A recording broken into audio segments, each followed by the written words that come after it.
ప్రభువు అయిన యేసుక్రీస్తు పరిశుద్ధ నామములో దేవుని పిల్లలకు శుభములు. ప్రియులరా, ఈ ధ్యానాలలో ఆదికాండము 17వ అధ్యాయానికి సంబంధించినటువంటి ప్రశ్నలకు సమాధానాలను చూద్దాం. మొదటి ప్రశ్న, అబ్రహాముకు 99 ఏండ్లప్పుడు అతనికి ప్రత్యక్షమైనది ఎవరు? అబ్రహాముకు 99 ఏండ్లప్పుడు అతనికి ప్రత్యక్షమైనది ఎవరు? సమాధానం, అబ్రహాముకు 99 ఏండ్లప్పుడు యెహోవా అతనికి ప్రత్యక్షమయ్యాడు.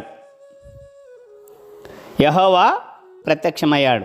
2, నా సన్నిధిలో నిందారహితుడవై ఉండుమని ఎవరు ఎవరితో అన్నారు? నా సన్నిధిలో నిందారహితుడవై ఉండుమని ఎవరు ఎవరితో అన్నారు? సమాధానం, నా సన్నిధిలో నిందారహితుడవై ఉండుమని అబ్రహాముతో దేవుడు చెప్పాడు. అబ్రహాముతో దేవుడు చెప్పాడు. 3, అబ్రహాము ఎవరి ఎదుట సాగిలపడ్డాడు? అబ్రహాము ఎవరి ఎదుట సాగిలపడ్డాడు? సమాధానం, అబ్రహాము యెహోవా ఎదుట సాగిలపడ్డాడు. యెహోవా ఎదుట సాగిలపడ్డాడు. 4, నీవు అనేక జనములకు తండ్రి వగుదువని ఎవరు అన్నారు? నీవు అనేక జనములకు తండ్రి వగుదువని ఎవరన్నారు? సమాధానం, అబ్రహాముతో దేవుడైన యెహోవా అన్నాడు. 5, అబ్రహాముకు యెహోవా పెట్టిన మరొక పేరేమిటి?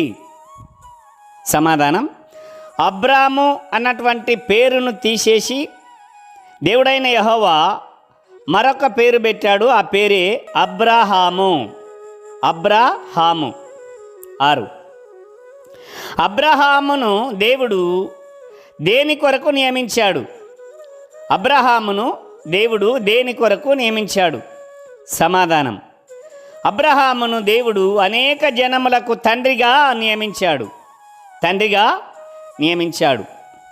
7, దేవుడు నిత్య నిబంధనగా స్థిరపరచెదనని చెప్పినదేమిటి? దేవుడు నిత్య నిబంధనగా స్థిరపరచెదనని చెప్పినదేమిటి? సమాధానం, నేను నీకును నీ తరువాత నీ సంతతికిని దేవుడను అను నిబంధన. 8, దేవుడు అబ్రహాముకు నిత్య స్వాస్థ్యముగా ఇచ్చిన దేశం పేరేమిటి? దేవుడు అబ్రహాముకు నిత్య స్వాస్థ్యముగా ఇచ్చిన దేశం పేరేమిటి? సమాధానం, కానాను అన్న దేశము. కానాను అను దేశం. 9, దేవుడు అబ్రహాముకు ఇచ్చిన నిబంధన యొక్క సూచన నియమము ఏమిటి? దేవుడు అబ్రహాముకి ఇచ్చిన నిబంధన యొక్క సూచన యొక్క నియమము ఏమిటి? సమాధానం, మీలో ప్రతి మగవాడును సున్నతి పొందవలెను అన్నటువంటి నియమం. 10, పుట్టిన పిల్లవానికి ఎన్ని దినాలకు సున్నతి చేయాలని దేవుడు చెప్పాడు? పుట్టిన పిల్లవానికి ఎన్ని దినాలకు సున్నతి చేయాలని దేవుడు చెప్పాడు? సమాధానం, 8 దినాలకు. 8 దినాలకు. 11, సున్నతి దేనికి నిత్య నిబంధనగా ఉండునని దేవుడు చెప్పాడు? సున్నతి దేనికి నిత్య నిబంధనగా ఉండునని దేవుడు చెప్పాడు? సమాధానం, దేవునికిని అబ్రహాము యొక్క సంతానమునకును మధ్య సూచనగా ఉంటుంది అని చెప్పాడు. 12, సున్నతి అనగా ఏమిటి? సున్నతి అనగా ఏమిటి? సమాధానం, మగవాని గోప్యాంగ చర్మము కోయబడుట. గోప్యాంగ చర్మము కోయబడుట. 13, సున్నతి పొందని మగవాన్ని గూర్చి దేవుడు ఏం చెప్పాడు? సున్నతి పొందని మగవాన్ని గూర్చి దేవుడు ఏం చెప్పాడు? సమాధానం, సున్నతి పొందని మగవాడు జనములలో నుండి కొట్టివేయబడును అని చెప్పాడు. 14, శారాయికి దేవుడు పెట్టిన మరొక పేరేమిటి? శారాయికి దేవుడు పెట్టినటువంటి మరొక పేరేమిటి? సమాధానం, శారాయికి దేవుడు పెట్టిన మరొక పేరే శారా.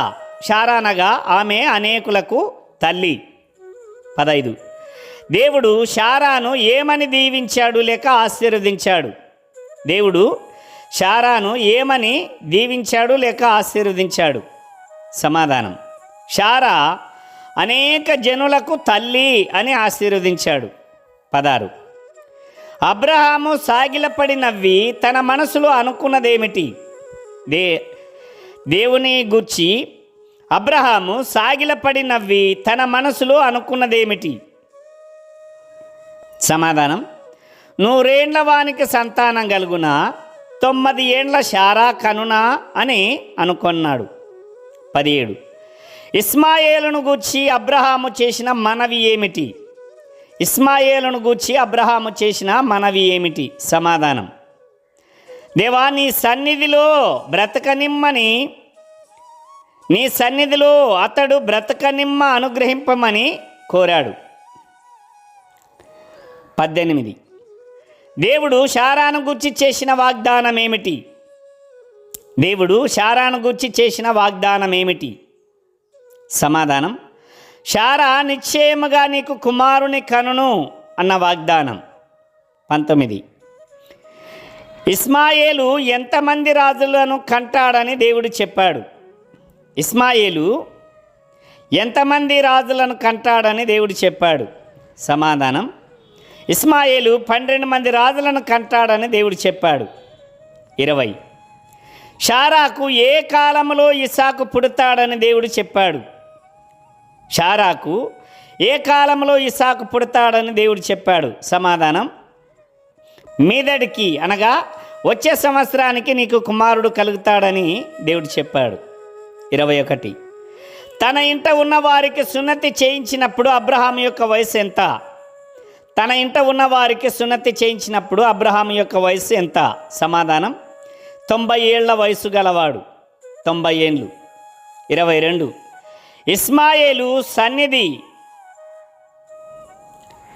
ఇస్మాయేలు సున్నతి చేయించుకునేటప్పుడు అతని యొక్క వయసు ఎంత?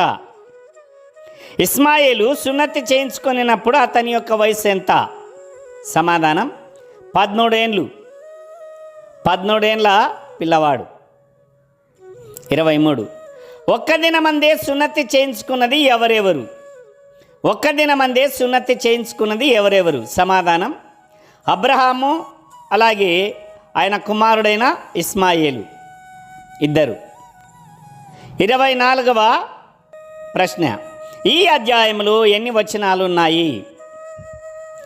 ఈ అధ్యాయంలో ఎన్ని వచనాలు ఉన్నాయి? సమాధానం: 27 వచనాలు ఉన్నాయి. ప్రియులరా, ఈ యొక్క 17వ అధ్యాయానికి సంబంధించినటువంటి ప్రశ్నలకు సమాధానాలను మనం చూడగలిగాము. మీరు కూడా ఈ అధ్యాయాన్ని ధ్యానించండి. ఈ ప్రశ్నలతో పాటు ఇంకా అనేక ప్రశ్నలు వస్తాయి. ఆ ప్రశ్నలకు సమాధానాలను కూడా ఈ అధ్యాయంలో మీరు పరీక్షించుకొని తెలుసుకోవచ్చు. తద్వారా దేవుని యొక్క సన్నిధిని అనుభవించటము మీకు ఆశీర్వాదకరంగా ఉంటుంది. కనుక ప్రియులారా, ఇవి వినటమే మాత్రమే కాకుండా తప్పనిసరిగా మీరు కూడా పరిశుద్ధ గ్రంథాన్ని చదవాలని ప్రేమతో మనవి చేస్తున్నాను. దేవుడు మిమ్మల్ని దీవించునుగాక. ఆమేన్.